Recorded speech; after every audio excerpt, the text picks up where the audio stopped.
Დილა მშვიდობისა. ეს საქართველოს პირველი არხია, თქვენ უყურებთ გადაცემას პირადი ექიმი მარი მალაზონია ჟესტურ ენაზე თარგმანით. ჩვენ ადამიანზე ვსაუბრობთ. ეს არის ფრაზა, რომელიც ალბათ ყველაზე მეტად დაგამახსოვრდებათ ჩვენი გადაცემიდან. და ჩვენი ამოცანაც გარკვეულწილად ეს არის, იმიტომ რომ ადამიანზე საუბარი კი არა, ადამიანზე ზრუნვა არის ყველაზე მნიშვნელოვანი ნებისმიერ საზოგადოებაში. და მიუხედავად იმისა, რა პრობლემაზე ვსაუბრობთ, ადამიანის სიცოცხლე ყველაზე და ყველაფერზე აღმატებულია. განსაკუთრებით მნიშვნელოვანია საუბარი მაშინ, როდესაც ჩვენ განათლებასა და ცოდნას ვგულისხმობთ ამა თუ იმ პრობლემების თავიდან ასაცილებლად, ან ამა თუ იმ პრობლემების უკეთ მართვისთვის. და ეს ცოდნა და განათლება არსებითია მაშინ, როდესაც საზოგადოებამ ამა თუ იმ პრობლემის შესახებ ცოტა იცის, ან პრაქტიკულად არ იცის. რაზედაც ახლა მე უნდა გესაუბროთ გადაცემის დასაწყისში, ჩვენი გადაცემის მაყურებელმა უკვე კარგად იცის. მიუხედავად იმისა, რომ იშვიათ პრობლემებს ეხება, მაინც ვფიქრობ, რომ ჩვენ მოვახერხეთ და წლების მანძილზე საზოგადოებას მოუყევით ამ პრობლემის შესახებ. თუმცა მაისი გახლავთ ის პერიოდი, ის თვე, რომელიც ცნობადობისათვის ძალიან მნიშვნელოვანი ეტაპია და სწორედაც ცისტური ფიბროზის ცნობადობისათვის მაისი საგანგებო თარიღად არის მონიშნული. დიახ, მაისი ცისტური ფიბროზის ცნობადობის თვე და შესაძლებლობა იმისთვის, რომ კიდევ ერთხელ ვისაუბროთ ამ პრობლემაზე და საზოგადოებას შევახსენოთ, რამდენად მნიშვნელოვანია ვიცოდეთ პრობლემა, ვიცნობდებთ პრობლემას და ვიცოდეთ იმ ადამიანების შესახებ, ვისაც ეს პრობლემა უცვლის ცხოვრების წესს, რადიკალურად უცვლის ცხოვრების წესს. ახლა თქვენ ეკრანებზე ხედავთ ფოტოს, რომელიც ბევრჯერ გინახავთ ჩვენს გადაცემაში ამ თარიღთან დაკავშირებით. გინახავთ იმიტომ, რომ ეს ფოტო სამ პატარა ბავშვთან ერთად გიყვებათ იმ განსაკუთრებულ ისტორიას, რომელიც ერთ ოჯახს უკავშირდება და ეს არის მაგალითი, რომლის განზოგადოებაც ძალიან მნიშვნელოვანია. დიახ, ამ ფოტოზე არის 5 წლის რიჩარდი, 7 წლის არტური და 16 თვის ენტონი და ეს ახალგაზრდები სამივე ბავშვი გახლავთ ვაისების ცნობილი ოჯახიდან. იმ ოჯახიდან, სადაც სამივე ბავშვს თავის დროზე ცისტური ფიბროზის დიაგნოზი დაუდგინდათ.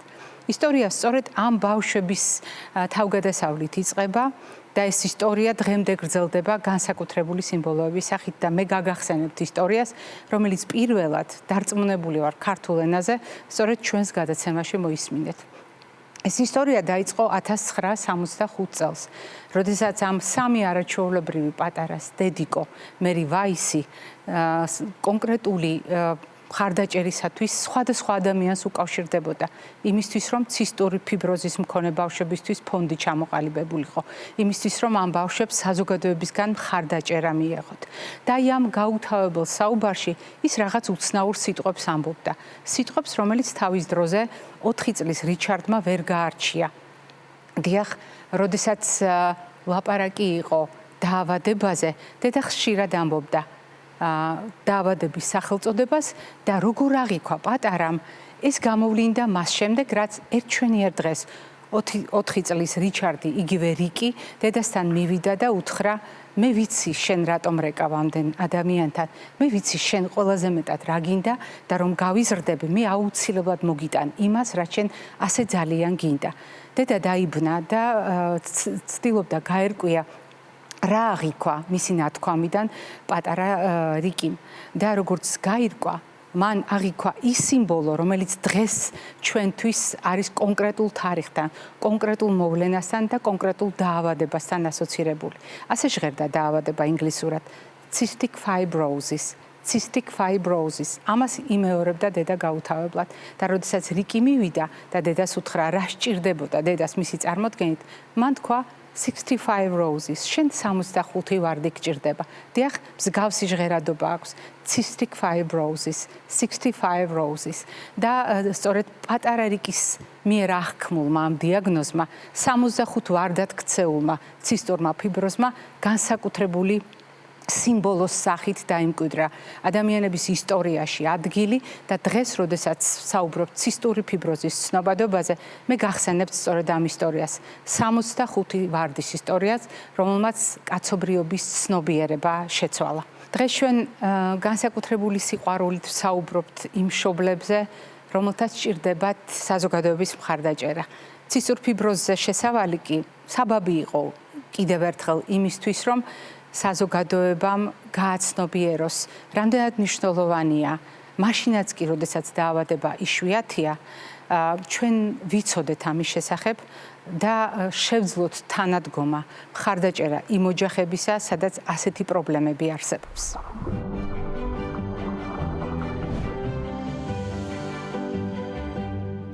ჩვენ არ ვღალატობთ ტრადიციას და ჩვენი ტრადიცია არის ჩემი აზრით ერთ-ერთი ყველაზე გასაფრთხილებელი, რაც ამ გადაცემის ისტორიას აქვს, ეს არის საზოგადოების მოსმენა და უპირველეს ყოვლისა ოჯახების, მშობლების მოსმენა. ამას ძალიან დიდი მნიშვნელობა აქვს ჩვენი აზრით, იმიტომ რომ თუ ჩვენ გვინდა ვიზრუნოთ ბავშვებზე და ჩვენ ეს ძალიან გვინდა, თუ ჩვენ გვინდა ვიზრუნოთ ჩვენს მომავალზე, მაშინ აუცილებლად უნდა მოусმინოთ მშობელს, იმიტომ რომ სწორედ მშობელი არის ის მოდარაჯე გუშაგი, რომელიც თავისი შვილის ცხოვრების ყველა წახნაგს ყველაზე კარგად იცნობს და სწორედ ეს წახნაგები შეუძლია დაანახოს და გაუზიაროს საზოგადოებას. დღევანდელი ჩვენი გადაცემის სტუმარი გახლავთ მშობელი და იგი ამ შემთხვევაში მინდა წარმოგიდგინოთ როგორც ქალთა და შეზღუდული შესაძლებლობების მქონე პირთა მხარდაჭერის ცენტრის ილაპარაკეს დამფუძნებელი ქალბატონი მარიამ დალაქიშვილი. მარიამ, დილამშვიდობისა. დილამშვიდობის. მე უნდა გავამხილო, რომ ჩვენს გადაცემასთან თქვენ მხოლოდ დღევანდელი სტუმრობა არ გაკავშირებთ და რომ ჩვენს ურთიერთობას აქვს თავისი ფურცლები და ისტორია და გამოცდილება, თუმცა დღევანდელი თქვენი სტუმრობა სრულად განსხვავებულ ამოცანას ისახავს. ჩვენ ვეცდებით შიგნიდან დავანახოთ საზოგადოებას ის პრობლემები და ის საკითხები, რომელიც შეიძლება ვერც კი წარმოუდგენია ბევრ თქვენს ძალიან დიდ გულშემატკივარსაც კი. როდესაც ჩვენ საუბრობთ ჩვენი შვილების ჯანმრთელობაზე, წარმოუდგენელია ამ დროს პასუხისმგებლობა, რომლითაც ამაზე საუბრობს და ზრუნავს დედა. კიდევ უფრო მნიშვნელოვანია იმის გაცნობიერება, რომ ნებისმიერი პრობლემა, რაც აქვს ჩვენ შვილებს, ეს არის ზუსტად ის კომპონენტი, რომელიც მთლიანად გამოიყვანს ჩვენს ცხოვრებას წონასწორობიდან. და ეს არის სერიოზული გამოცდა მშობლისთვის ფიზიკურად, მენტალურად, სოციალურად, ეკონომიკურად, ყველანაირი თვალსაზრისით. განსაკუთრებით მნიშვნელოვანია მაშინ, როდესაც მაგალითად გარკვეული პრობლემის აღქმა ბავშვის პრობლემის აღქმაც კი უჭირს საზოგადოებას, არათუ მშობლის პრობლემების. ამიტომ დღეს საუბარი მინდა დავიწყო იმით, რაც მე მგონი ყველაზე მნიშვნელოვანი და ყველაზე მთავარი სათქმელია. რა არის ყველაზე დიდი სირთულე, რომელსაც ხვდება მშობელი, რომლის წინაშეც აღმოჩნდება დედა და რომლის შესახებაც ნამდვილად არ იცის საზოგადოება. პირველში ძალიან დიდი მადლობა, რომ მომიწვიეთ თქვენს გადაცემაში. თქვენი გადაცემით გაგვიცნო საზოგადოება 21 წელს მე და ნიკოლოზი და მინდა გითხრათ, რომ ძალიან დიდ საქმეს აკეთებთ. თქვენ აშუქებთ ინფორმაციას იმ ადამიანებზე, რომელთა ხმაც ძალიან მნიშვნელოვანია და რომელთა ხმაც უნდა მივიდეს საზოგადოების იმ ნაწილამდე, ვისთვისაც ეს აუცილებლად მოსასმენი და მნიშვნელოვანია. სწორედ ეს ამოცანა აქვს ხოლმე ჩვენს საუბრებს და ჩვენს ნებისმიერ პროექტს. მადლობა. მოდი პირადი მცირე ისტორიით დავიწყებ გადაცემას. წარმოიდგინეთ, მე ვიყავი გოგონა, რომელიც სამსახურის მერე მეგობრის კაფეში ჩადიოდა და ჯას მღეროდა, რომელიც დაოჯახდა და გახდა დედა. დაიბადა ძალიან ლამაზი ნიკოლოზი, რომლის განვითარების ეტაპებზე მიუხედავად იმისა, რომ გამოუცდელი მშობელი ვიყავი, ვამჩნევდი, რომ ჩემი პატარა არ გავდა სხვა ბავშვებს. სხვანაირად ვითარდებოდა, გვიან დაჯდა, გვიან დაილაპარაკა. მე წლის და 7 თვის ასაკში შეწყვიტა საერთოდ კომუნიკაცია ჩვენთან. თვალებში აღარ გვიყურებდა, სადღაც თავის პატარა სამყაროში ჩაიკეტა და მან ჩამერთო განგაშის ზარი. ხშირ შემთხვევაში ოჯახებში ასე დროს იწყება ქაოსი. იმის მაგივრად, რომ კონკრეტული გადაწყვეტილებები მიიღონ მშობლებმა, შენი ბრალია, ცუდი დედა ხარ, ალბათ ვერ აღზარდე, ალბათ არ ამეცადინე, ალბათ მეტი არ მოინდომე და მეტი წილი დედების კისერზე გადადის ძალიან რთულად ასეთ დროს. მე იწყება დიალოგი, არა უშავს ჩემი შვილი არ ლაპარაკობდა 3 წლამდე ან 4 წლამდე და ეს რაღაცები გაბნევს. არ იცი საით უნდა წახვიდე, თუმცა მადლობა ღმერთს რომ გამოჩნდნენ ისეთი მშობლები, რომლებმაც თავის დროზე მითხრეს, რომ უნდა მიმექცია ყურადღება ზუსტად ამ მდგომარეობისთვის და პირველი ნაბიჯი გადავდგი მე. და ნიკოლოზი წავიყვანე მაშინ მახსოვს ფსიქოლოგთან, რომელმაც მითხრა, რომ არის განვითარების ეტაპების დაყოვნება წლის და 7 თვის ასაკში. მე 2 წლის ასაკში მივიყვანეთ ისე ფსიქოლოგთან, რა თქმა უნდა, მანამდე უკვე დავიწყე ბრძოლა იმისთვის, რომ პატარასთან ჩართულიყო მეტყველების თერაპია, ქცევითი თერაპია. ეს არ იყო მარტივი, იმიტომ რომ ოჯახიდან მიღებდი ძალიან დიდ წინააღმდეგობას. და ძალიან ბევრი უძილო ღამე, ძალიან ბევრი სტრესი, თავის დადანაშაულება, რომ მართლა იქნებ ჩემი ბრალია, იქნებ ტელევიზორის ბრალია, იქნებ მულტფილმების ბრალია და ასე შემდეგ. ეტაპობრივად მივედით იქამდე, რომ მხოლოდ განქორწინების მერე შევძელი მე ჩემი შვილის დიაგნოზის გაგება. მანამდე ესეც მეგრძალებოდა და რაში ჭირდება მას ეს თერაპიები, უბრალოდ მიიღე, რომ ჩვენი შვილი არის სულელი. ამას მეუბნებოდა ჩემი მეორე ნახევარი, რასაც ძალიან ვეწინააღმდეგებოდი და მე გადავწყვიტე, რომ დამემტკიცებინა, რომ ნიკოლოზი არის უნიკალური ადამიანი, რომელსაც აქვს თავისი საოცარი სამყარო, ის ხატავს, ის ძერწავს, ის არის ძალიან თბილი, ძალიან მოსიყვარულე, ძალიან კომუნიკაბელური მის მდგომარეობასთან მიმართებაში ადამიანი და ეს იყო ძალა, ეს იყო ნაბიჯი, სადაც მე ვთქვი, რომ ყველაფერი ახლა იწყება და ჩვენ ყველაფერი ერთად დავიწყეთ 20 წელს თავიდან. მარიამ, ამოისუნთქეთ, მე მოგცემთ ამის საშუალებას, იმიტომ რომ ჩვენ ქალები, დედები სხვანაირად ვხედავთ სამყაროს, მას შემდეგ რაც განსაკუთრებული ამბავი ხდება ჩვენს თავს. ერთია, როგორი იყო ჩვენთვის სამყარო ჩვენი შვილების დაბადებამდე და მეორეა, რას ცვლიან ჩვენი შვილები ჩვენთვის. ისინი თავად არიან ჩვენთვის სამყარო და ამავე დროს ისინი არიან ფანჯარა ჩვენთვის ახალ სამყაროში. გარკვეულწილად გასაღები საკუთარ თავთანაც, იმიტომ რომ ეს ეტაპი არა მარტო შვილებს და სამყაროს გვაცნობს, ხშირად საკუთარ თავსაც სრულიად განსხვავებულ ჭრილში. აი სწორედ ამ კუთხით მინდა დაგისვათ შეკითხვა, როდესაც ჩვენ რაღაც საოცრებას აღმოვაჩენთ ხოლმე საკუთარ თავში, ეს უპირველეს ყოვლისა არის ძალა, რომელიც გვეხმარება ვიყოთ ერთგული და თავდადებული დედები.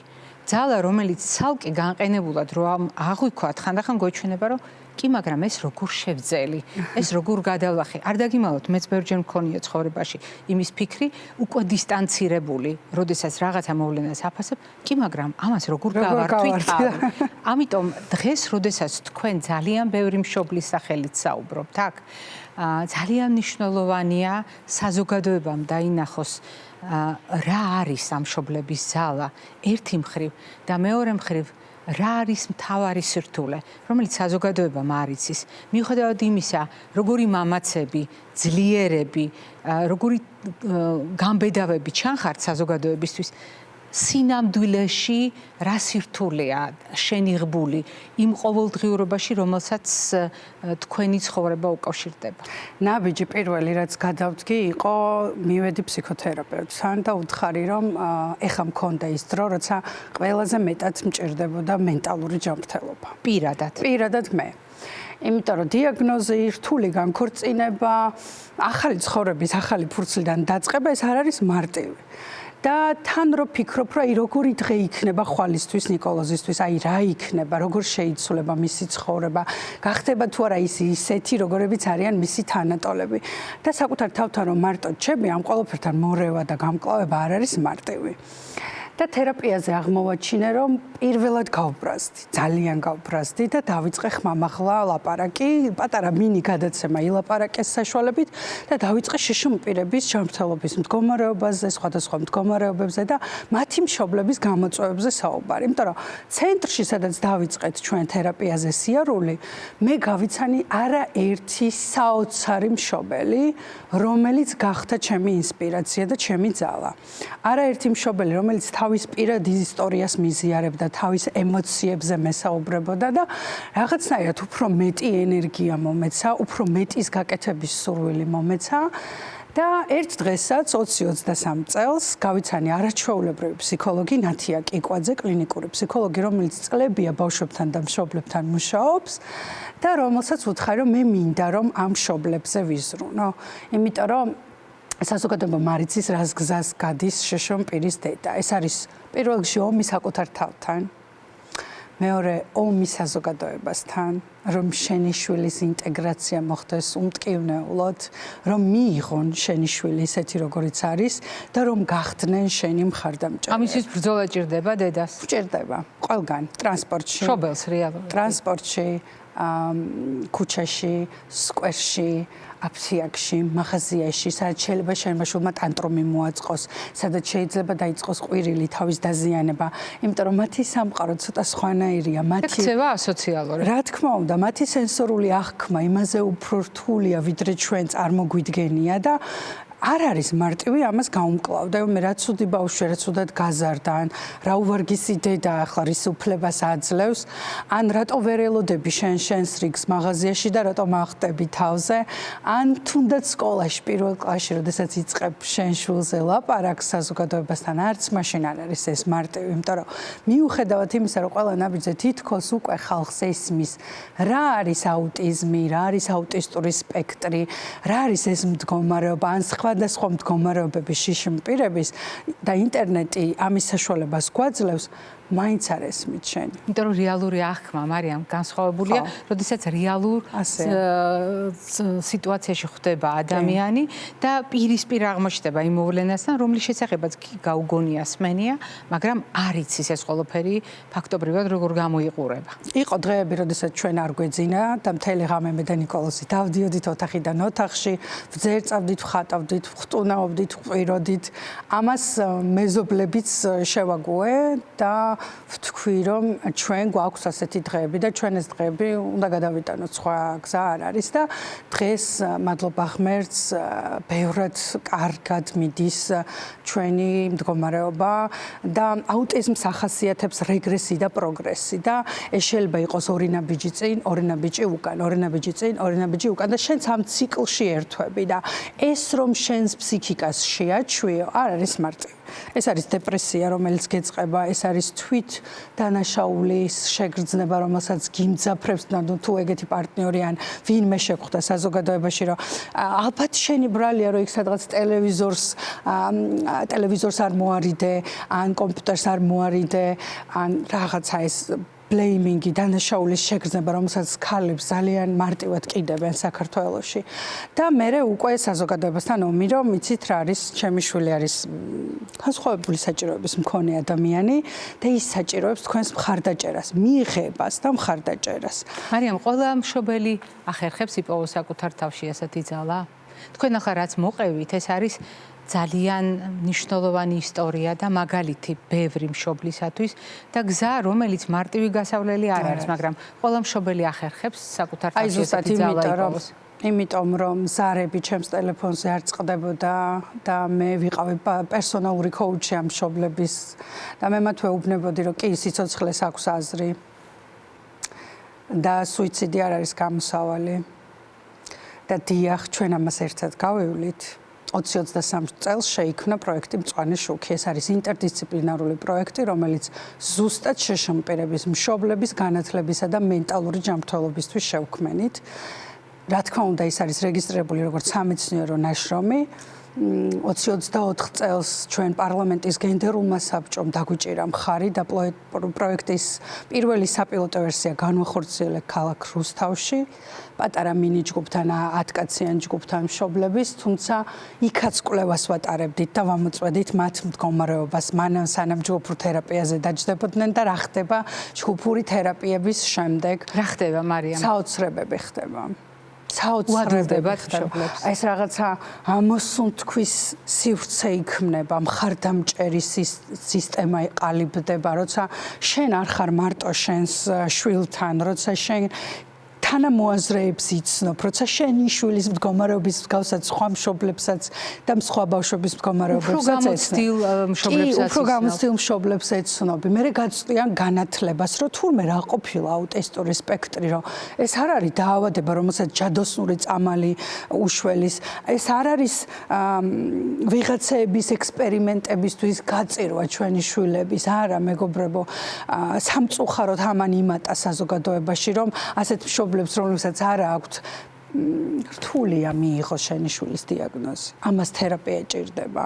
რთულია შენ განათლება მიიღო, მაშინ როცა იბრძვი გადარჩენისთვის. ანუ მარიამ, მე ჩაგერთვები თქვენ გულისხმობთ მდგომარეობას, როდესაც როგორც ჩვეულებრივ რესპირაციულ პრობლემას ასე შეიძლება აღიქვამდეს ადამიანი, მშობელი, რომელსაც აქვს უფლება, რომ ასე მიიღოს, როგორც დროებითი მდგომარეობა და ძალიან სწრაფად მოძებნოს წამალი ამ დროებითი მდგომარეობის მოსაგვარებლად და არ მიიღოს ეს როგორც მდგომარეობა, რომელიც ქრონიკულად არის გასათვალისწინებელი, რომელიც არა დაავადება და ვიღაცები ამით სარგებლობენ. რაღაცა ტიპის დანამატებს თავაზობენ, აბსოლუტურად გაურკვეველი წარმომავლობის დანამატებს, ღენოვანი უჯრედების გადანერგვას, რომელიც არის ექსპერიმენტი და აუტიზმთან რო ვიცით კვლევებით და კვლევები გვაჩვენებს, რომ ეს არ მუშაობს კარგად, თუმცა მე მესმის ამ მშობლებს, მე მშობლებს ვერ ვადანაშაულებ, იმიტომ რომ მათზე არ ზრუნავს არავინ და ჩვენ დავიწყეთ პირველებმა ზრუნვა ამ კუთხით საქართველოში ისე მშობლებმა, რომელმაც ვიფიქრეთ, რომ დიახაც ჩვენ უნდა შეგვექმნა მწვანე შუქი. მეორე საპილოტო 2025 წელს უკვე სლოვაკეთის საელჩოს მხარდაჭერით, საერთაშორისო ორგანიზაციის მხარდაჭერით დაფინანსდა და განვახორციელეთ სულ ეხლა სადაც უკვე 25 მშობელმა მიიღო მონაწილეობა პლუს 90-ზე მეტი მშობელი გვეჯდა საგანმანათლებლო სესიებზე ონლაინ რეჟიმში და როგორია ეს პროექტი, რატო არის ინტერდისციპლინარული, ამას მოგიყვებით. ეს არის ფსიქოთერაპია ჯგუფური CBT ან NLP, ეს არის თანაბარ მხარდამჭერთა ტრენინგები, რომელიც არის ჯანმოს მიერ აპრობირებული მეთოდი, როდესაც ფსიქოსოციალური საჭიროების მქონე ადამიანებისა და მათი ოჯახების მხარდაჭერა ხდება ამ სისტემით. ანუ მე ვაზიარებ ჩემს ისტორიას შენთან და ხვდები შენი ისტორიის გამზიარებელიც და მხარდამჭერიც. მესამე ეს არის პერსონალური კოუჩინგი, ფსიქოგანათლება, მდგომარეობის იგნი და პარალელურად ამისა ტარდებოდა ბავშვთა სოციალური თერაპია. ანუ დედებისთვის, რომლებსაც არ ჰქონდათ შესაძლებლობა, რომ თერაპიაზე ბავშვები ვინმესთან დაეტოვებია, ჩვენ შევქმნით ეს სივრცე და შესაძლებლობა, რომ შენ მოდი 2 საათი შენი თავისთვის გამოყავი. პერსონალურმა კოუჩინგმა მისცა ამ მშობლებს იმის შესაძლებლობა, რომ საკუთარი თავი დაგვენახა. მე იმიტომ შევისწავლე თავის დროზე პერსონალური კოუჩინგი, რომ ეს მისია მქონდა. მინდოდა ამ მშობლებისთვის მე თქვა, რომ თქვენ ისევ არსებობთ. თქვენი შვილის იქით შენ თავს უნდა კითხო მე რა მინდა. მე რა შემიძლია ცალკე რომ გავაკეთო. იქნებ მე შევძლო და დღეში 1 საათი ჩემი თავისთვის გამოვყო, რომ დავისვენო, რომ წავიკითხო, რომ რაღაცა ახალი ეს ძალიან მნიშვნელოვანი. ყველასთვის თანაბრად. ჩვენ ვიკეტებით სახლებში, იმიტომ რომ ჩვენ არ გვაქვს ესეთი ფუფუნება და მხარდაჭერა. საზოგადოება გაშინებთ. დასაქმება არ ხდება ასეთი მშობლების, იწყება ეკონომიკური პრობლემები, სოციალურად დაუცველი გავხდი პირადად მე მარტო ხელა მშობელი ჩემ ბავშვთან ერთად, როდესაც ჩავიკეთე ჩვენს პრობლემებში. და ნელ-ნელა ეს ბევრ მშობელს ეხება, მარია. 90% მშობლების განქორწინებულია. დღეს საქართველოში ვისაც ყავს შეშემო ბავშვი. არ არის ეს მარტივი, რომ მიიღოს ადამიანმა მისი შვილის მდგომარეობა და წილი, მთელი რესურსი ეკიდება დედას. და ქალებისთვის ძალიან რთულია იყო სოციუმს მოწყვეტილი, როცა ხარ ძალიან აქტიური, იყო ეკონომიკურად აბსოლუტურ სიდუხჭირეში, იმიტომ რომ შენ ვერ მუშაობ, შენ 24 შვიდზე ხარ ძიძა, ხარ დედა, ხარ ფსიქოლოგი, ხარ მასწავლებელი, შენ ხარ ყველაფერი შენი შვილისთვის და ეს პროექტი არის მწვანე შუქი მშობლებისთვის. ყველა მდგომარეობის მქონე შიშრმ პირის მშობელს, დედასაც და მამასაც და ოჯახის წევრსაც ჭირდება ეს პროექტი, იმიტომ რომ ამოსულ თქვის შესაძლებლობას იძლევა და საკუთარი თავისკენ დაბრუნების უდიდეს ძალას გაძლევს. რა თქმა უნდა, როცა შენ ხდები რესურსული, შენი შვილი ძალიან კარგად არის. თქვენ საუბრის დასაწყისში ძალიან ემოციურად პირადი ისტორია გამოიყენეთ იმისთვის, რომ გარკვეული მოდელი წარმოგვედგინა შემდგომი საუბრისთვის. ანუ ერთი ადამიანის ისტორია, რომელიც განზოგადებაც ბევრი ადამიანისთვის შესაძლებელია ანალოგიურ სიტუაციაში. თუ ჩვენ აი ამ პირად გამოცდილებას დავეყრდნობით, გამოცდილებას, რომელიც უკვე ძალიან ბევრ მშობელთან ურთიერთობაში დაგიგროვდათ თქვენ, რატომ არის მნიშვნელოვანი, რომ საზოგადოებამ ეს იცოდეს? საზოგადოებამ შეიძლება შეცვალოს რამე, იმიტომ რომ რასაკვირველია, შეიძლება ბევრს ენიშნა თქვენი ნათქვამი და გარკვეულწილად გულიც დაწყდა, რომ ამა თუ იმ სიტუაციაში ადეკვატურად არ მოიქცა, ან ადეკვატურად არ შეაფასა თუნდაც იმ პატარას ცელქობა, რომელიც იმ წუთას მისთვის შემაწუხებელი იყო. მაგრამ მეორე მხრივ, თუ ჩვენ საუბრობთ მშობლებზე, დღეს ჩვენ მშობლებზე ვსაუბრობთ, იმ მთავარ მოქმედ გმირებზე, რომელთა დამსახურებით ხდება ამ ბავშვების ადაპტაცია, ამ ბავშვების სოციალიზაცია, ამ ბავშვების განვითარებისთვის ბრძოლა ყოველდღიურად, ყოველ წუთას. აი, ასეთ შემთხვევაში საზოგადოებას რა შეუძლია გააკეთოს ამ მშობლებისთვის? გახდეს მხარდამჭერი. საზოგადოების უდიდეს ნაწილს ეს ჯერ კიდევ არ შეუძლია. რატომ არ არის ინფორმირებული? ზოგადად ადამიანს აქვს ესეთი უნარი, სანამ მას არ შეეხება რაღაცა, ის ხვის გზას ვერ გადის, ხვის ტყავში ვერ შედის მარტივად. ქართულში არის ესეთი კარგი გამოთქვა, სხვისი ჭირი ღობეს ჩხირიო. ძალიან ნიშანდობლივია ჩვენი წინაპრების ეს ფრაზა. კი ბატონო, და როცა მე ჯანდაცვის სამინისტროში გავაგზავნე კვლევა და ვიყავი შეხვედრებზე, ზუსტად ამას ვეუბნებოდი იმ ადამიანებს, ვინც გადაწყვეტილებების მიმღებები არიან დღეს საქართველოში, რომ ეს პროექტი მარტო შიშუმპირების მშობლებს კი არ გვჭირდება. ეს პროექტი სკოლებშიც უნდა დაინერგოს და დღეს უკვე განათლების სამინისტროსთანაც მაქვს საუბარი რთული ქცევის მქონე ბავშვებთან, რომელიც ავლენენ ძალადობას, მშობლებთან, რომლებიც ვერ იღებენ მათი შვილების მდგომარეობას, მშობლებთან, რომელიც ვერ იღებენ მათი შვილების ცუდ ანუ რთულ ქცევას. ჩვენ გვჭირდება ჯგუფური მუშაობა და ჯგუფური თერაპია. ცვლილებები მოდის მაშინ, როდესაც ჩვენ ვიწყებთ ფსიქიკასთან მუშაობას. მარიამ, ერთი ძალიან მნიშვნელოვანი შეკითხვა, რომელიც თქვენი საუბრიდან გამომდინარეობს. როდესაც მშობელთა ფსიქიკაზე ვსაუბრობთ, მშობელთა მენტალურ ჯანმრთელობაზე ვსაუბრობთ, რას ცვლის, როდესაც მშობელს აქვს გაუმჯობესებული მენტალური ჯანმრთელობა, ბავშვისთვის რას ცვლის? ბავშვისთვის რამდენად არის ეს უკეთესი რესურსი და უკეთესი შესაძლებლობა? ამში ხვდება ჩემი შვილი, როგორ მეცვლება ხასიათი. აი, როგორ გავიხვიძე? დილა იწყება ყოველთვის იმით, რომ დგას ჩემს ლოგინთან და ვიყურებს, როგორ ხასიათზე ვდგები ლოგინიდან. და ესეთი ბავშვები ძალიან სენსიტიურები არიან. ჩემი შვილი ხვის დაბადების დღეზე ტირის, იმიტომ რომ ამას ემოციურად განიცდის და ეხა წარმოიდგინეთ, ჩემი ემოციური მდგომარეობა მისთვის რამდენად მნიშვნელოვანია. როგორც კი ოდნავ მოღუშულს დამინახავს, მოდის და მეუბნება, I love you, mommy. ეს უკვე ნიშნავს იმას, რომ ის ამას გრძნობს. პირველი არის ეს, რომ ჩვენი შვილები გრძნობენ ჩვენს მდგომარეობას. მე თუ არ მუდმივად გადამწვარი, დაღლილი, ვაქვს შფოთვა, მაქვს უძილობა, ვერ უმკლავდები იმ ფიქრებს, რომელიც მოდის და ასეთ მშობლებთან ეს ფიქრები არის უწყვეტი, იმიტომ რომ შენ არ იცი მომავალი. სხვა ბავშვებთან დედებმა იციან ასე თუ ისე მომავალი, მაგრამ ჩვენს შვილებთან, როგორც გითხარით, მდგომარეობა ყოველთვის მერყეობს. ამიტომ ეს რომ დარეგულირდეს, ამაზე გვჭირდება მხარდაჭერა. მერე უკვე დამიჯერეთ, რომ ეს ავტომატურად აისახება ჩვენი შვილების მდგომარეობაზე და მეორე ნაბიჯი ყველაზე მნიშვნელოვანი არის ის, რომ მე თუ მაქვს განათლება და მე ვიცი როგორ მართო მდგომარეობა ჩემი შვილისაც და ჩემი პირადი. მაგალითად, სუნთქვითი სავარჯიშოები ვიცი. ნახეთ, მე ვახსენე ჩემი წარსული და რაღაც მომენტში სახეზე ალბათ წამოვწითლდი, ცოტა სუნთქვაც გამიძნელდა, მაგრამ მეორე წუთში მე ჩამერთო ის ტექნიკა, რომელიც ჩემო ფსიქოლოგმა მასწავლა და მე დავიწყე შიგნით თვლა, როცა თქვენ გესაუბრებოდით 10, 9, 8. ანუ ეს ტექნიკები მნიშვნელოვანია და ამის საშუალება პაუზის დროს ამასუნთქვის საშუალება.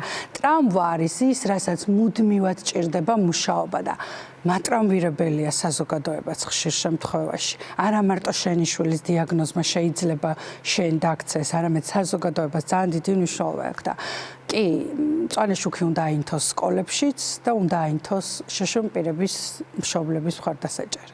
ძალიან დიდი მადლობა მარიამ დღევანდელი ძალიან გულწრფელი საუბრისთვის.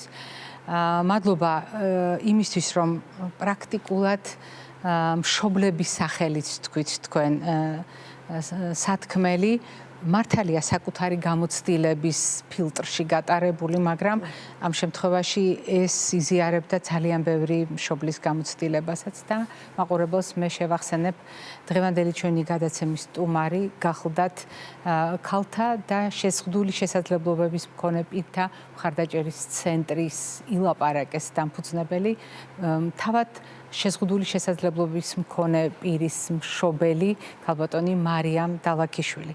მე არ გემშვიდობებით, იმიტომ რომ წინ რამდენიმე კომპონენტი გველოდება გადაცემისა და უპირველეს ყოვლისა მე მინდა გაგახსენოთ სწორედ ის პროექტი, რომელიც ამ სახელწოდებით არის ცნობილი. სახელწოდებით, რომელსაც ქვია შეზღუდული შესაძლებლობების შეუზღუდავი უნარები. ჩვენ არ ვაპირებთ, რომ საზოგადოებას უთხრათ ტყუილი. იმიტომ რომ ასე არასდროს მოუქცეულ ვართ და ჩვენ ყოველთვის ვამბობდით, რომ დიახ, არსებობს შეზღუდული შესაძლებლობები. მაგრამ გააჩნია როგორია საზოგადოება. რამდენად მწიფია საზოგადოება, რამდენად მზად არის საზოგადოება ამ ადამიანებს მისცეს სოციალიზაციის და ადაპტაციის შესაძლებლობები. და თუ საზოგადოება იქნება სათანადოდ განვითარებული, გარწმუნებთ, ყველაზე შეზღუდული შესაძლებლობების მიუხედავად ადამიანები შეუზღუდავ უნარებს გამოამშღავნებენ. სწორედ ამას ეძღვნება ჩვენი საუბრები, ამას ეძღვნება ჩვენი პროექტები და ამ პროექტის ფარგლებში ქრისტიშანავას მორიგი სიუჟეტი მინდა შემოგთავაზოთ.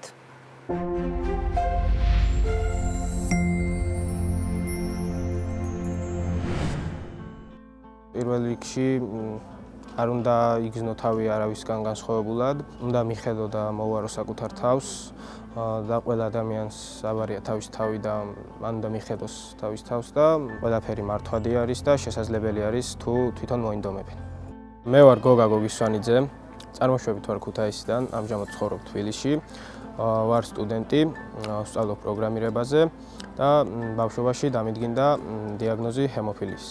ჰემოფილია არის სისხლის ერთგვარი დაავადება, რომელიც ნიშნავს ცილის ნაკლებობას სისხლში, რის შედეგადაც სისხლის ჩაქცევა არ იწოვება ისე მალე, როგორც არის ნორმა.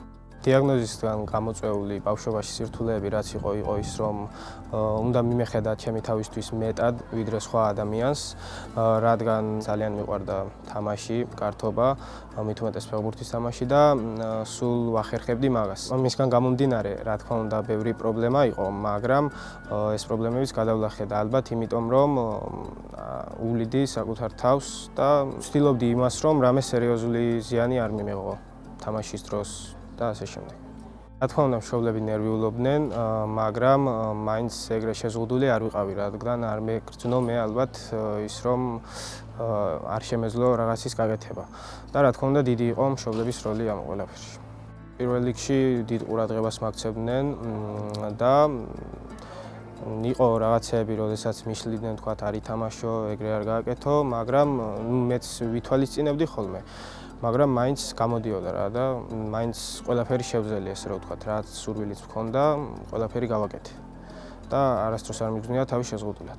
ბავშვობიდანვე მიყვარდა კომპიუტერები, კომპიუტერის გამოყენება, თუნდაც თამაში და შემდეგ ჩემითაც ვისწავლე დამოუკიდებლად რაღაცები და აქედან გამომდინარე გადავწყვიტე რომ პროგრამირება მესწავლე. საუნივერსიტეტო პროცესი ჩემთვის კარგი არის, არ არის რთული, რადგან ერთგვარი გამოწვევა არის ცხოვრებაში, ასევე ამასთანავე მუშაობ სამსახურში და რავი, ყველაფერს ვახერხებ ერთად.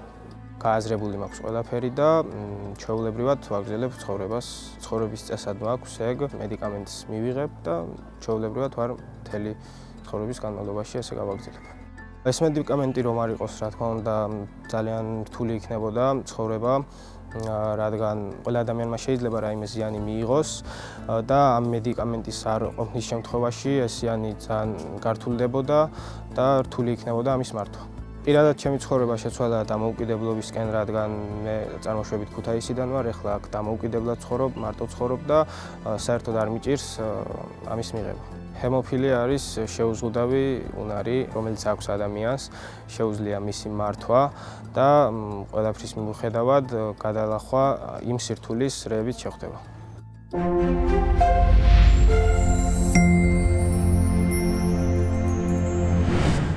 დღევანდელი ჩვენი კვებითი შუქნიშანი შეიძლება თქვენთვის მოულოდნელი აღმოჩნდეს იმ მიზნით, რომლითაც გიზიარებთ ამ ინფორმაციას.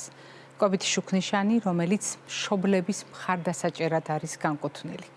დიახ, ჩვენ საუბრობთ ხოლმე სხვადასხვა პრობლემაზე, საუბრობთ სხვადასხვა დაავადებაზე, საუბრობთ სხვადასხვა მდგომარეობაზე. მომავალ მშობლებზეც საუბრობთ, უკვე მშობლების ჯანმრთელობაზეც საუბრობთ. თუმცა როგორ შეიძლება გამოვიყენოთ კვება მშობლების მხარდასაჭერად, ასეთი სათაური შეიძლება ბევრ თქვენგანს ეხამუშებოდეს. ცოტა არ იყოს მეც მეხამუშება ამაზე თითქოს სათაურად რომ გამოვიტანეთ ეს თემა, რომელიც ძალიან ხშირად არის ჩვენი გადაცემის ნაწილი და ჩვენი საუბრების ნაწილი. რამდენად მნიშვნელოვანია ვიზრუნოთ არა მხოლოდ შვილის დიაგნოზის გამო, ბავშვის დიაგნოზის გამო, ბავშვის ჯანმრთელობაზე, არამედ არ დაგვავიწყდეს მათი მშობლები. მშობლები, რომელთაც ძალიან ბევრი თავსატეხი აქვთ და მშობლები, რომელთა ტვირთიც არის ფიზიკური, მენტალური, ფსიქოემოციური, სოციალური, ეკონომიკური. იმდენი წახნაგი აქვს მათ ტვირთს, რამდენი წახნაგიც აქვს ჩვენ ჯანმრთელობას და შეიძლება აღმატებულიც.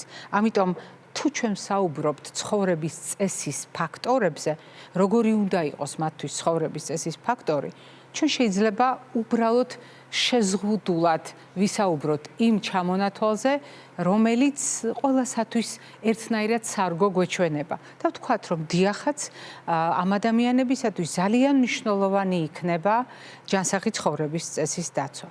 დიახ, თუ ბავშვს ჯანმრთელობის პრობლემა აქვს, თუ ბავშვს ფიზიკური, მენტალური და სოციალური კეთილდღეობა დარღვეული აქვს, მშობელს ძალიან წაადგება ჯანსაღი ცხოვრების წესი, შესაბამისი ფიზიკური აქტივობით, ძილის რეჟიმის მოწესრიგებით, სტრესის მართვის, წონის სტაბილიზაციის, კვების სამი გასაღების გათვალისწინებით. ეს ყველაფერი ძალიან კარგი, ადვილად აღქმადი და გასაგებია. მაგრამ მოდით ახლა ობიექტურად შევხედოთ და იგივე ჩამონათვალს დავუბრუნდეთ რეალობის შესაბამისად. წარმოიდგინეთ მშობელი, რომელიც 1000 გვარი ფიქრით არის გატანჯული და ამ დროს მას სჭირდება საკუთარი მდგომარეობის შეფასებაც, საკუთარ თავზეც ზრუნვა, თუნდაც იმიტომ, რომ მე ეს რესურსი საკუთარ შვილებს და ოჯახს მოახმაროს. აი, ასეთ შემთხვევაში როგორია რამდენად ადეკვატურია იმის შეთავაზება, რომ მიუხედავად მათი განცდებისა და მდგომარეობისა, თუნდაც ფიზიკური რესურსისა, ღამენათევ მშობელს, გადატვირთულ მშობელს უთხრათ, რომ აი ახლა ფიზიკური აქტივობის დროა. ან რატომ გაქვს ძილი დარღვეული და რატომ ვერ იწესრიგებ ძილს, ან რატომ ვერ ახერხებთ, რომ წონა შეინარჩუნო სტაბილურად. რატომ არის შენი სამივე გასაღები კვებაში დაკარგული და ეს გასაღები არის როდის მივირთმევთ, რამდენს მივირთმევთ, რას მივირთმევთ. დიახ, მშობელი, რომელიც განცდაშია, მშობელი, რომელსაც სტკივა საკუთარი შვილის პრობლემა, ძალიან ძნელად ახერხებს, რომ კვების რეჟიმი, ულუფა, რაციონი მაქსიმალურად გონივრულად და სწორად დაიცვას. ძალიან ხშირად ჩვენ საუბრობთ წყლის ადეკვატურ მოხმარებაზე. ამ დროს მშობელი, რომელსაც ბევრი თავსატეხი აქვს, ახერხებს კი მიაქციოს ყურადღება, რამდენი დალია მოახერხა მისთვის საჭირო რაოდენობის სითხის მიღება. არადა ძალიან ადვილია აი ამ მდგომარეობაში გავხდეთ დამოკიდებული. დამოკიდებული ისეთ ქცევაზე, ან ისეთ ნივთიერებაზე, რომელიც ადამიანს მოდუნების საშუალებას აძლევს, რელაქსაციის საშუალებას და ამავე დროს ანიჭებს სიამოვნებას. ალკოჰოლთან ურთიერთობაში ეს ყველაზე სახიფათო გადაწყვეტილებაა და როდესაც გვეადვილება თითქოს ალკოჰოლთან დამეგობრება, ეს ზუსტად ის გზაა, რომელიც ყველაზე მეტად დაგვაშორებს საკუთარ თავთანაც და საკუთარ შვილებთანაც და იმ სასურველ მიზანთანაც მაქსიმალურად ბევრი გავიღოთ ჩვენი შვილებისთვის და მაქსიმალურად შვიდი მომავალი შევქმნათ ჩვენ შვილებს. თუ ჩვენ საუბრობთ დამოკიდებულებაზე, დიახ, ღამის თენებისთვის, ენერგიისათვის ძალიან ბევრი მშობელი შეიძლება აღმოჩნდეს კოფეინ დამოკიდებული. კოფეინ დამოკიდებულებასთან ერთად შემოდის ტკბილეულის ჩართულობა, სადაც მაგალითად კოფეინ შემცველ სასმელში შაქარიც არის და კოფეინიც ერთად და ეს შეიძლება იყოს სწორედ ასეთ მდგომარეობაში მყოფი მშობლებისთვის ერთ-ერთი არჩევანი და თითქოს პრობლემის გადაჭრის გზა. ისევე როგორც მაგალითად სახელდახელოდ მომზადებული საკვების გამოყენება, სწრაფი პროდუქტების გამოყენება, იქ სადაც ნაკლები დრო უნდა დავხარჯოთ და მეტი რესურსი დავახარჯოთ ჩვენ შვილებს. ეს ყველაფერი სრულიად გასაგები და ლოგიკურია. მე ვფიქრობ, არც ერთ თქვენგანს კითხვა არ უჩნდება, რატომ ამგვარი არჩევანი და არა სხვაგვარად. არადა მე ტრადიციულად, როდესაც კვებაზე ვსაუბრობ, გავარი შუქნიშანთან, სადაც ძალიან სასარგებლო საკვები პროდუქტებით სამფერი განზომილება იქმნება. ჩვენი რეკომენდაციების სამფერი განზომილება, სადაც პროდუქტების მრავალფეროვნებისა და მათი შინაარსის მიუხედავად, ჩვენ შეგვიძლია ვისაუბროთ ამ პროდუქტების სარგებელზე ადამიანისათვის და თუ ამას ვთარგმნით მშობლებისთვის საჭირო ენაზე, მაშინ შეგვიძლია თამამად ვთქვათ, რომ დიახ, ჩვენ შეგვიძლია ვისაუბროთ საკვებ ჯგუფებზე. დიახ, ამ ლოგიკას გავყვეთ და ვთქვათ, რომ მშობლებს, რომელთაც აქვთ უამრავი სირთულე გადასალახი საკუთარ შვილებთან ერთად, აუცილებლად სჭირდებათ ის პროდუქტები, რომელიც მათ სასიცოცხლო ენერგიით უზრუნველყოფს. უპირველეს ყოვლისა ცილა, მათ აუცილებლად სჭირდებათ სასარგებლო ცხიმები, მაგალითად ომეგა-3-ის სახით, მათ აუცილებლად სჭირდებათ მაგალითად ბოსტნეული, მათ აუცილებლად სჭირდებათ მაგალითად ხილი ან მარცვლეულ ბურღულეული. ეს არის ის ტრადიციული ჩამონათვალი, რომელიც თქვენთვის ძალიან კარგად ნაცნობია, რომელიც ქმნის დაბალანსებული კვების საფუძველს, მაგრამ მხოლოდ საკვები ჯგუფებია საკმარისი მშობლებისთვის, რომელთაც ყოველდღიურად ფიზიკური, მენტალური და სოციალური რიგის პრობლემების გადაჭრა სჭირდებათ. როდესაც ჯანმრთელობის ყველა წახნაგი არის გასათვალისწინებელი და როდესაც ჩვენ ვლაპარაკობთ განსაკუთრებულ მდგომარეობაზე, მშობლის განსაკუთრებულ პასუხისმგებლობაზე და ასეთ შემთხვევაში აუცილებლად უნდა გავითვალისწინოთ ის წონასწორობა, რომელიც ჩვენი ორგანიზმის შიგნით უნდა დამყარდეს პირველ რიგში. მაგალითად, ძალიან ბევრი მშობლისათვის აღმოჩნდა ნაცნობი და ეს საერთაშორისო კვლევებით არის დადასტურებული გაღიზიანებული ნაწლავის სინდრომი. დიახ, ეს არის მდგომარეობა, როდესაც ორგანული დაზიანება ადამიანს არ აქვს. როდესაც ნაწლავში, ზოგადად კუჭ-ნაწლავის ტრაქტში, რაიმე ორგანულ პათოლოგიას ვერ ვპოულობთ ვერც ერთი კვლევით. არადა დისკომფორტი, ცხოვრების ხარისხის დაქვეითება ამ ადამიანებს აქვთ და ეს ყველაფერი ძალიან მძაფრად რეაგირებს ნებისმიერ ემოციურ მდგომარეობაზე. გაღიზიანებული ნაწლავის სინდრომი ხშირად სხვა არაფერია თუ არა ნაწლავის მხრიდან მოვლენები პასუხად ნერვული სიგნალებისა, პასუხად სტრესისა. ამიტომ ალბათ არ არის გასაკვირი არავისთვის თუ ვიტყვით, რომ ნაწლავის წონასწორობის აღდგენა და აი ამ ფონზე იმის გათვალისწინება, რომ მშობლებს ემოციების გასანეიტრალებლად საკვებად უпростоრად რელაქსანტად ხშირად გამოადგებათ ხოლმე ბრჭყალებში საკვები, ეს არის ყველაზე საგულისხმო ფაქტი, რომელიც გასათვალისწინებელია, იმიტომ რომ ემოციური კვება, ანუ ემოციების განეიტრალება კვების მოდელით, საკვები პროდუქტების გამოყენება მოსადუნებლად, პრობლემებისაგან გასათავისუფლებად და სიამოვნების მოსაპოვებლად არის ერთ-ერთი სახიფათო ნაბიჯი, რომელიც კვებითი ქცევის დარღვევებისაკენ მიდის. გასათვალისწინებელია აი ასეთ დროს ზუსტად ის მთავარი რეკომენდაცია, რომელიც წონასწორობასთან გვაახლოვებს ისევ არა უბრალოდ მიღებული და დახარჯული ენერგიის წონასწორობას გულისხმობ, არამედ ზოგადად მშობლის ნაკლებობას. ჩვენ თქვით უკვე, რომ ხშირად ადამიანი კრიტიკულ მდგომარეობაში ან უკიდურესად ზღუდავს კვებას, ან უკიდურესად დიდი რაოდენობით საკვებს შეიძლება მიირთმევდეს. ემოციური კვების ლოგიკური გაგრძელება შეიძლება იყოს ეს ყველაფერი და ასეთ შემთხვევაში არასაკმარისი ნაკლებობა იქნება ეს წონის დეფიციტით თუ წონის სიჩარბით, მშობლისათვის შეიძლება იყოს დამატებითი გამოცდა იმ პრობლემების გვერდით, იმ პრობლემებთან ერთად, რომელიც მას აქვს გადასაჭრელი. და აი ასეთ დროს ყველაზე კარგი, რა თქმა უნდა, არის მხარდაჭერა, თანადგომა, ადამიანური გაზიარება პრობლემებისა, მაგრამ თუ კვების ენაზე ვთარგმნით, ეს არის წონასწორობა, რომელიც შეიძლება ერთ თეფშზეც დავატიოთ. სულ ცოტა ხუთი ფერის, ხუთი ჯგუფის საკვების გამოყენებით და ეს არის არა უბრალოდ მშრალი რეკომენდაცია, ზოგადად ნათქვამი, ყასიდად ნათქვამი, როგორც ქართულად ამბობენ ხოლმე, ანუ ფუჭად ნათქვამი, არამედ ძალიან ტევადი რეკომენდაცია, რომელიც შესაძლოა მრავალ სხვა ორიენტირთან ერთად მშობელს დაეხმაროს, მოიკრიბოს ძალა იმისთვის, რომ მეტი ძალისხმევით იცხოვროს და იცოცხლოს საკუთარი შვილისთვის. ეს არის დღევანდელი ჩვენი რეკომენდაციები. მე ამით გემშვიდობებით, ჯანმრთელობას და დღეგრძელობას გისურვებთ.